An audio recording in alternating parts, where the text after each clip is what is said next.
everyone. Welcome to the first episode of Tall Building Institute peer-to-peer conversation with the legend Joe Colasso. It is my honor to have Joe Colasso in our first episode. Let's welcome Joe Colasso. Joe, why don't you start, introduce yourself. Thank you so much for your time and welcome. Thank you, Dr. Peyman. It's delightful to be with you again. We spent a lot of good times together while we were designing buildings. Maybe I ought to start at the beginning. I was born and raised in Mumbai, India, and got my undergraduate degree in civil engineering through the University of Mumbai. And then I worked in India for a year, and I always wanted to go to graduate school. And I finally came to the University of Illinois in 1962, signed up in the fall semester of 1962 because they offered me a fellowship at the university. And I completed my master's degree in 1 year. So in 1963, in the summer of 63, I'd already had my master's degree in civil engineering. At that time, my interest was in bridges. And so I went out and toured the countryside, mostly in New York, where all the big bridge engineers were. And I also went to Boston. And I found out, unfortunately, that it was the wrong time to try to find a job in bridge engineering because the bridge engineering funding had slowed down. So nobody was hiring. So I go back to the University of Illinois and talk to my advisor. And he said, well, if you want to stay and get your PhD, I can sponsor you to do research that we're working on. And so I consulted with my family, and I was very young in those days. And so my family said, yeah, why don't you go on? Because you're so young, what is to lose? And that was the smartest decision I ever made. I've spent 3 years doing my PhD. Spent a great deal of time in a testing lab, which we had called Talbot Lab, and tested. My thesis topic was beam column joints in concrete structures in earthquake conditions. So I did a lot of theoretical work and then did a lot of experimental work and so on and so forth. And I was sitting in my advisor's office. My advisor was Professor Chester Cease, who was well known in the concrete engineering field, because among other things, he was the president of the American Concrete Institute. And so I was sitting in his office, and he got a phone call from a former student named Dr. Fazlur Khan, who had graduated from the University of Illinois 10 years earlier. And I was sitting across the table from Professor Cease, and like the voice at the other end said that he was designing a 100-story tall building in Chicago and needed somebody to come work for it. And Professor C said, I've got this young man who's just finishing up his PhD thesis, and he'll be an ideal candidate. And I gather on the other side, Dr. Khan said, no, this is going to be a steel building, so I don't want a concrete man. And Professor Cease very wisely said to Fazlur, what did you do your PhD thesis on? He had done it in pre-stressed concrete. So couldn't say no. He said, okay, send him up, I'll interview him. And so I went up there on a Sunday. It was 150 miles north to go to Chicago. And I went into the office at 8 o'clock in the morning. And Dr. Khan showed up at about 8:30. And he said, okay, here's your desk, here's your chair, here's your this, here's your that. I said, Dr. Khan, I thought I was coming up for an interview. He said, no, Professor C says you're good. So you just start today. I said, look, I've not finished my thesis yet. I've got to finish my thesis. He said, oh, you can do that later on your own time, but come start today. So that's how I got started. In February of 1965, I started working at Skidmore, Owings and Merrill, which at the time was the #1 firm, an architectural engineering firm that designed very tall buildings. And the first project we did was the 100-story John Hancock Center. And it was a very good challenge to me. Essentially, there were 3 of us. Dr. Khan was in charge of the design. Hal Iyengar was in charge of all the project engineer in charge of all the production. And in those days, believe it or not, I was the computer nerd. I knew how to do computer analysis. So that's what I was assigned to do, as a computer analyst. And you got to remember, Dr. Peyman, that in those days, there was no computers worth their salt. It was very small computers. Yes. The computer we had in the office had 2 kilobytes of memory. There was a lot of punch cards going in, a lot of punch cards coming out. And I was a bachelor in those days, so I should stay all hours of the day or night analyzing that building. And we had to make several assumptions in the model, but we had to maintain the behavior of the model while making all these assumptions. That's where Dr. Khan and Mr. Anger were fantastic. They had so much experience that they knew which assumptions were right and which assumptions did not hold up. We could only analyze 1/4 of the building because that's all the capacity we had. And so we did all the preliminary analysis based on those models, and I was doing the punch cards every night. And then finally, there was a professor named Professor Bob Loescher at MIT, and it come out of the program called STRESS, S-T-R-E-S-S. It was the first 3-dimensional major program. And so I then programmed the thing for stress, and just to give you a sense of the numbers, that distilled the entire building, which had only 327 joints in the whole structure. We eliminated all the secondary structure, just took the primary structure, and did the complete analysis. And as the luck would have it, or Dr. Khan's intuition was so good, that essentially the new program, the stress program, proved that what we had done before worked. And so on that basis, we went ahead and finished the design of the 100-story Hancock building. And I was involved all the way through some research things that Dr. Khan wanted. Several things are brand new in that building, which I can go to if you have time. Yes. But ahead, we went all the way through with that project. It had some construction difficulties. We went through those. But at the end of the day, in 2 years, the building was topped out, and in 3 years, the building was occupied. And at the time, it was the tallest building in Chicago. It was second only to the Empire State Building in New York. Yeah. And so it was quite an achievement when we did that. Yes. And a year and a half after I started, a developer from Houston named Gerald Hines came to Chicago and wanted to build a building in Houston. And it turns out it was a 50-story building called One Shell Plaza, which exists in downtown Houston. And at the time it was built, it was the tallest concrete building in the world. And so Dr. Khan put me on that as a project engineer, and I spent 3 years working full-time on that project. It had enormous characteristics which are unusual in the building. It was an all lightweight concrete building.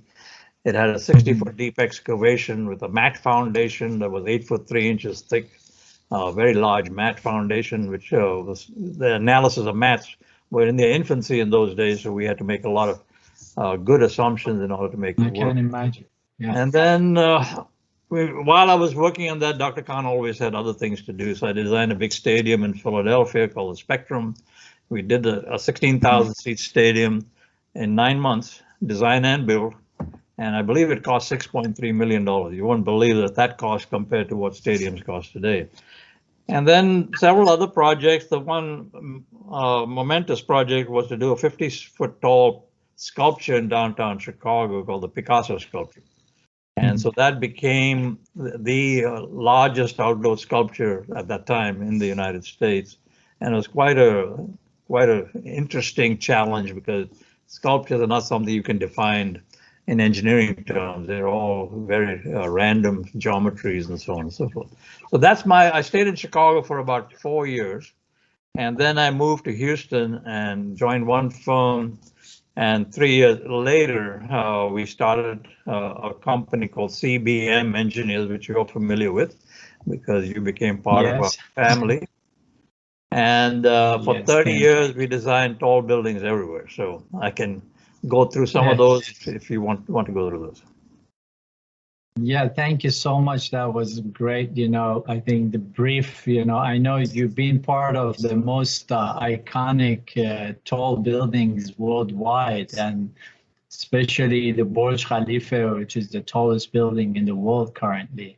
You did a lot of work on that. And I just want to give one of the memory I have during the time I had the pleasure of working for you in your firm, CBM Engineer. So you taught me a lot, but one of the lesson I learned from you, so you said it was when we were working on post-collapse analysis of the World Trade Center, and I was doing the SAP analysis and I was doing the ETAP both, you know, to find out, look at the everything. Then one day you call me in your office at Peyman. When you want to like design a section, like a steel section, so you need to feel, you need to touch it with your, like a stomach, you know, this is something, you know, since then that, you know, stick in my mind, you know, you have to have a really good experience. When you look at, you know, the section, you feel it, you know, that's the right section, you know, for your, the structure or not, you know, that was, you know, something to share. Yeah, that's right. And okay, so I have so how do you like see the future of the tall building, you know, post-pandemic, you know, with all this new emerging high-tech AI, robotic, you know, everything which are coming on board. And so how do you see that, you know, with the in the future with the tall building industry, Joe? That's a two-part question. I'll try to take the two parts separately. Sure. The first is, what are the trends that we see in people's lives in the United States post-pandemic? And every article that I've read said that people are not going to go back to the office like they did in the old days. That the office occupancy is likely to drop, and the numbers vary all over the place, but that some people, a large number of people, will want to have the flexibility of working some days in the office and some days out of the house. And so I think that is going to become the new normal. That's going to be the way things are going to work. So in a sense, that means there will be fewer office buildings being built because the people are going to be working out of their houses. That's one trend. If you look at the trends from a global standpoint, you will notice that the tallest buildings in the world up to about 1980 were in the United States. It was from the Empire State Building to the Sears Tower in Chicago and so on and so forth. But after that, the tall big buildings began to move overseas, and the countries that were mostly interested in tall buildings were China and the Middle East, countries like Dubai, and then now Saudi Arabia, and so on and so forth. The one trend that we have seen, and when the things shifted from the United States to the rest of the world, in the United States, all the tall buildings at the time, including the Sears Tower, were being done by private companies. These were private corporations or individual investment builders, things of this kind.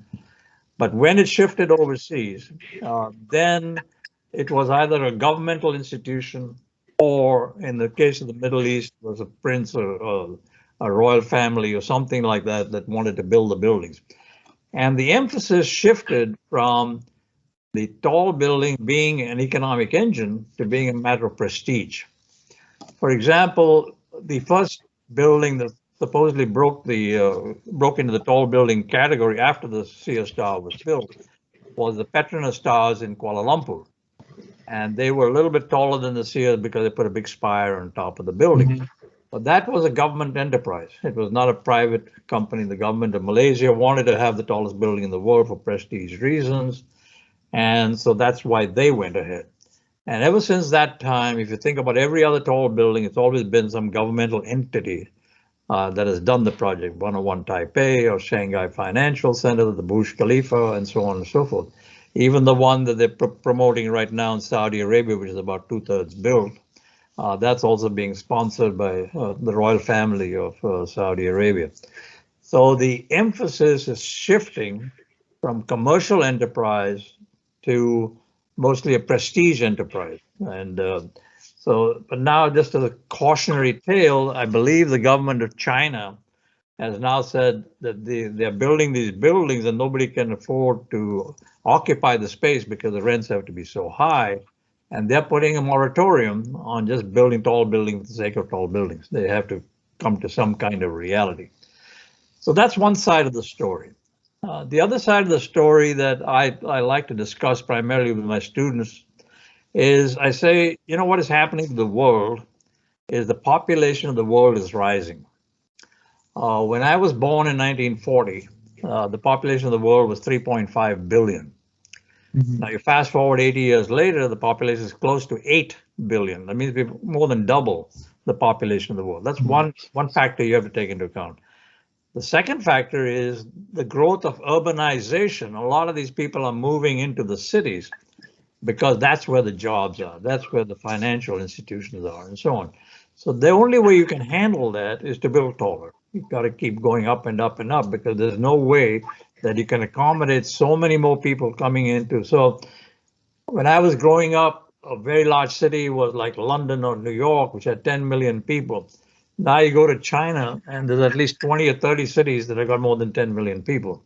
And so you begin to see the urbanization that's happening in those countries. And so I think that the future of tall buildings will mostly lie in Asia and a little bit in the Middle East, but not so much in the United States, because as long as you have private enterprise doing tall buildings, they will not want to risk going just for the sake of prestige. It has to be an economic proposition. Thank you so much. So the next question is about, I know as a professor, you've been involved in many research and you have done personally a lot of research in tall buildings. So what can you talk about a little bit also about one of those, research which, really critical one, which you want to mention here in a. You're right. I've been involved in research on issues with tall building design. Primarily, wind loads is the main thing that I've been a member of the committees here of the ASC regarding wind loads for a while. I was also one of the founding partners of the Hurricane Research Center at Texas A&M back in the 1980s and 90s. I've been involved in hurricane research of all kinds, and I'm currently serving the Harris County, which is Houston, flood control committee. We're studying flooding and hurricanes and how to mitigate the effects of flooding on major cities. And that is involved doing several things. For example, you find that in a hurricane or a flood thing, most of the damage happens to low-rise structures. Tall buildings, we design them properly. We have wind tunnel testing. We have window wall testing. So they come through reasonably well in hurricanes. But it's the small buildings that are gone. So I started an initiative to figure out how to build small houses and low-rise buildings that will not have a lot of damage during these hurricane episodes. That's still ongoing. It ebbs and flows because it's not glamorous. People don't, there's nothing fundamentally interesting about that. But the funniest thing that I did in my lifetime was in about 1985 or so. We had a recession in Houston. There was nothing going on. And I got a phone call from Ignacio Martin, who was the president of the ACI at the time. They were going to have a conference in Chicago in 6 months. And he wanted me to give a talk on how tall can we build a concrete building. And in those days, the tallest concrete building in the world, as I mentioned to you, was One Shell Plaza, which was 700 feet tall. So I told him, okay, Ignacio, I'll do that. I had no idea what I was going to do. And then I was sitting at home and dawned on me that in the 1940s, an American architect called Frank Lloyd Wright had proposed a mile-high building, and he had done some architectural sketches, I'll call them that. They were totally unrealistic. And he gave a talk here in Houston at the AIA convention, and he got quite a bit of praise. So I decided, well, let's see if we can build a mile-high concrete building. And so luckily for me, all the architects, engineers, and contractors in Houston were all without work. So I used to pay for lunch for all of them. Every Saturday we'd meet for lunch, and we'd talk about this tall building problem, and then the next week we'd come and discuss them. So I had an architect, I had an elevator consultant, I had a contractor, I had a wind expert at the University of Western Ontario. They didn't come to the lunch, but we used to talk to them on the telephone and so on. And the contractor was Turner Construction, with whom we would just finish the J.P. Morgan Chase building, which is the tallest building in Houston. It's 1,000 feet tall. And at the end of it, we came up with a mile-high building design. And I proposed that at the conference, and because nothing was going on, I was mobbed by the press. Every magazine and newspaper wanted to know about my mile-high building. And it was published by the Council of Tall Buildings, and there's an article about what they call the Mile High Dream. But the interesting thing is, as I've seen the time go on, the last 20, 25 years, people have been edging closer and closer to getting to a mile high. The Burj Khalifa, as you know, is already over half a mile. And if they finish the building in Jeddah, that's going to be close to 3/4 of a mile. And every so often somebody will pop up and say, I want to do a mile-high building, mile-high building. Well, the research has already been done. If you look at that article, you'd see that we went very deeply into studying not only the engineering issues, but also the architectural issues, the elevatoring issues, curtain wall issues. How do you build a building that tall? Elevators cannot go up 1 mile because the cables don't work at that height. So we had to break it up. And I finally had a contractor come in and give me a price tag on that. So it was 367 stories tall, 37 million square feet. And so the issue basically is, if there's a client and somebody has a need for that kind of a thing, you can have that. And it was a multi-use building. It had everything in, so it was a city within a city. You could have any function that you wanted within that building. So those are the kind of things that, keep you working and keep you thinking about issues and so on and so forth. And I, from time to time, get a phone call from somebody either in the Middle East or in India, or in the old days it used to be in Kuala Lumpur, Malaysia.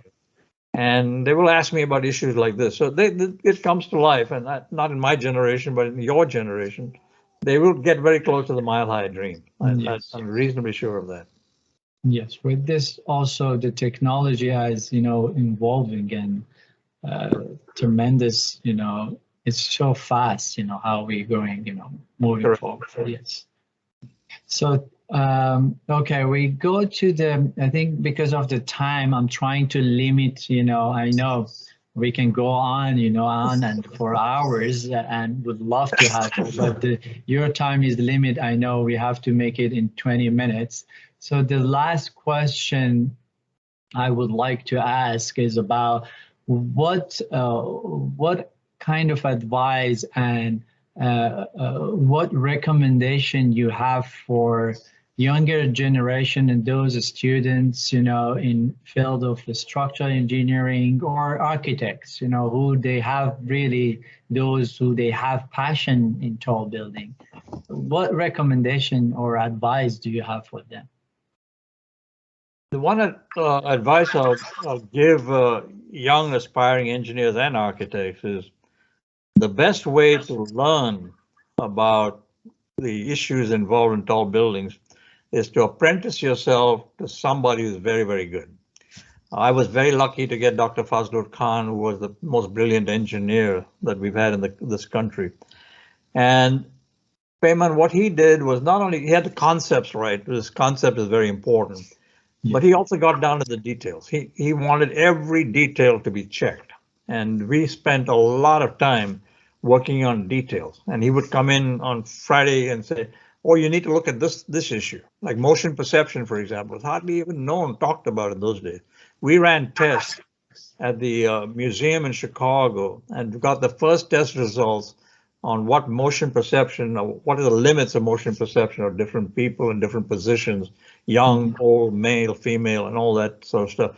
But he was always like that. If you don't know something, let's go do the research. And so I learned from him not only the conceptual thinking of how the forces are going in tall buildings, but also the practical side of it. How do people react with the building? How do people live in those buildings? what are the issues that you get involved? What are the construction technologies that you have to work on? For example, the Hancock building is like a bridge. It's got diagonals on it. Yes. And so the structural stiffness changes as you keep building the building. So we ran a staged analysis of the construction of the building. It's never been done before. But he said, no, you have to do that. That's what I see in the project.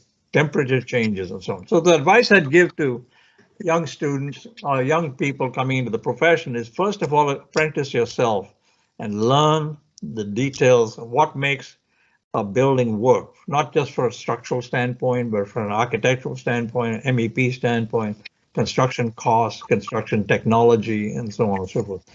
The one tendency I've seen, which is terrible, is that with the advance of these computer programs like ETABS and SAP and so on and so forth, young men or young engineers, think, yeah, I can just go to the computer and the computer will spit out all these answers.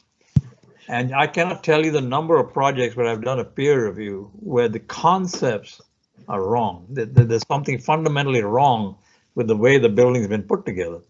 And then they run the computer analysis. They don't know what they're looking for because they've not thought the process through. So my one advice to young professionals is apprentice yourself. If you want to do tall buildings, go and find companies that do tall buildings. Apprentice yourself to the best person you can. I used to work to death. I used to work 60, 70 hours a week without being paid overtime, by the way. And I learned a lot in the first 4 or 5 years of my trade. And then that's when I felt comfortable coming and talking about buildings and going forward. Then obviously you learn on the job as you keep. So one is get the basic learning in school. Second is apprentice yourself to somebody who's very, very good. Work very hard the first 4 or 5 years. You don't expect any rewards. And then you'll be feeling a little bit more professional, more confident. Thank you. Thank you so much. I really appreciate your time, Dr. Joe Colaco. It was really, really honored to have you in our first episode of the peer-to-peer conversation in Tall Building Institute. And it's also honor to have you on the board of the trustee of the Institute. Thank you so much for your time and hope we have more of this in future with you. Thank you, Peyman. Good luck to you. Bye-bye. Thank you so much.